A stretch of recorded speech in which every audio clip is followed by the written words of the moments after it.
Székesfehérváron is csatlakoztak Székelyföld autonómiáért folytatott harcához. A Magyarok Világszövetsége székesfehérvári szervezete és a Fejér Szövetség mécsesgyújtással nyilvánította ki szolidaritását. A Fejér Szövetség és a Magyarok Világszövetségének székesfehérvári szervezete is csatlakozott a Székely Nemzeti Tanács felhívásához Székelyföld önrendelkezésének napján. A szövetségek aktivistái Maroshegy határában a Székesfehérvár és Csíkszereda testvérvárosi szerződését szimbolizáló Székelykapu előtt világították ki Székelyföld történelmi határait. Ez az együttérzés mesterséges határokkal nem elválasztható.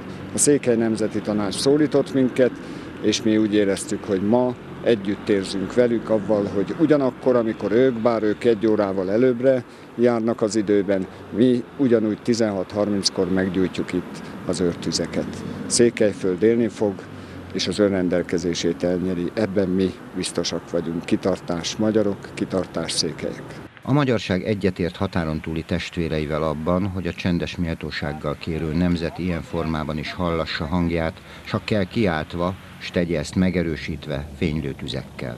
Székelyföld autonómiája nekünk nagyon fontos.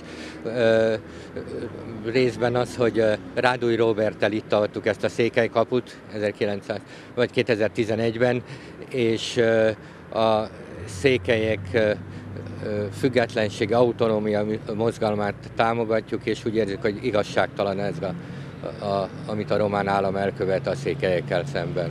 A mécsesek üzenete, hogy az anyaország polgárai hisznek a székely hazafiak felhívásában, egyetértenek a székely autonómia törekvésekkel, és bíznak abban, hogy a magyarországi lármafák és mécsesek fényei megvilágítják Székelyföld régióit, Csíkországtól Moldváig. Az Aranybulla emlékműnél is felgyulladt az őrtűz, székesfehérvári polgárok üzentek Székelyföldre az összetartozás jegyében.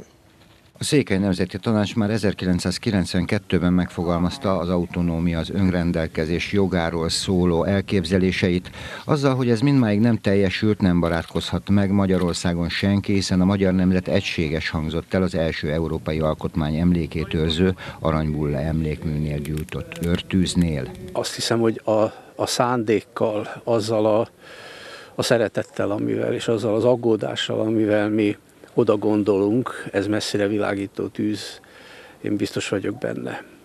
És talán megérti mindenki a szándékunkat, hogy itt a kontinens első alkotmányának emlékét őrző emlékmű tövében gyújtjuk meg ezt a tüzet. Lukács József marosvásárhelyi születésű közéleti személyiségként reményének adott hangot, hogy az őrtűz lángja messzire világlik és segít visszaszerezni a székely autonómiát. A területi, a személyi, kulturális és oktatási autonómiára szükség van, mert az erdélyi és a párcumú magyarság száma napról napra fogy.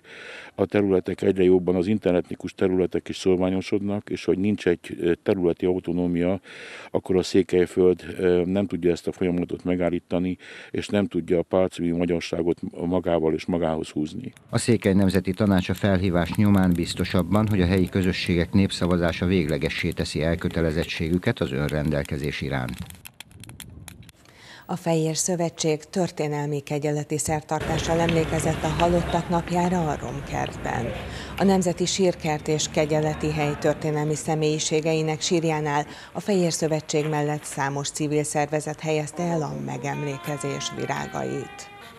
Ezelőtt nagyon-nagyon sok évvel mi már még egy másik csapat tagjaiként benne voltunk azon elsők között, a csapatomból 4 fővel, akik valamikor elkezdték ezt a megemlékezést. Tehát valahol összekapcsoljuk ezt a múltat, közelmúltat, a régmúltat a jelennel, és a mi csapatunk ilyetén módon viszi tovább ezt a gyönyörű hagyományt, ami nem más, mint az, hogy emlékezünk királyainkra, azokra az uralkodókra, akik beírták a magyarságot a történelem nagykönyvébe. Halottak napján emlékezünk azokra, akik már nem lehetnek velünk, és együtt ünnepeljük azokat, akiknek lelke üdvözült.